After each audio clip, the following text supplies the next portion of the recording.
तुम्हाला काय वाटतं, आपण एका आयुष्यात 100 वेगवेगळे आयुष्य जगू शकतो का?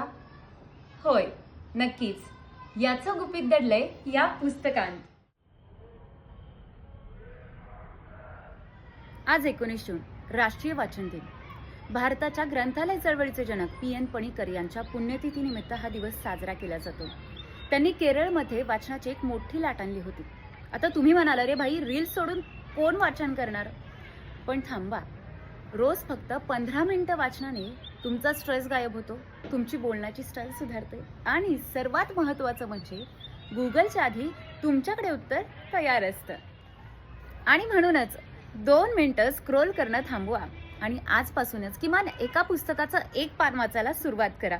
ही रील तुमच्या त्या मित्रमैत्रिणींना नक्की शेअर करा ज्यांना वाचनाचा प्रचंड कंटाळा येतो. आणि हो, तुमचं आवडतं पुस्तक मला कॉमेंट्समध्ये जरूर कळवा. राष्ट्रीय वाचन दिनाच्या हार्दिक शुभेच्छा.